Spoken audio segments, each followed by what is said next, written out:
About 7 years ago, I remember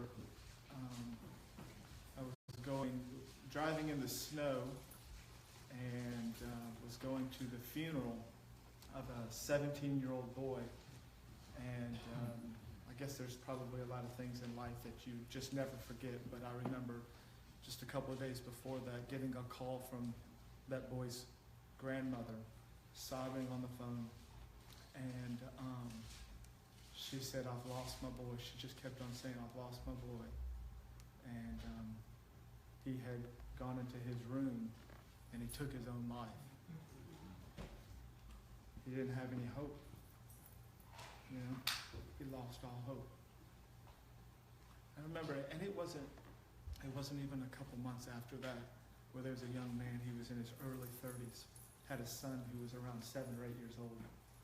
And he kissed his little boy, and he got into his truck and he went up. This is in Alta Vista. Went up on a little hill there on his family's land, and he took his own life. He had just gone through a divorce. His little boy adored him. He used to play ball all the time. But he didn't have any hope. It's one of those things that it's what Satan tries to do. It's not what he tries. This is what he does. He wants you to think that it's always going to be this bad. You know what I mean? He's going to tell you that it's always going to hurt this much. The pain is never going to leave you. That's what he would want you to believe. He wants you to think that there is no hope, that there's no chance, that anything's ever going to get better. He would want you to know that, and if you'll believe that, he will whisper that in your ear all day long, every day, until you finally get up one morning and you say, I can't do another day of this. It's never going to get any better. The doctor's report is always going to be there. Remember when I lost my brother, and I thought, I'm going to feel this pain forever, aren't I? I mean, he's not coming back. And if he's not coming back, then I'm certainly going to feel this way. And it was just those little lies from the devil to let you know that what's the point? You're going to hurt like this forever. Why keep doing that, right?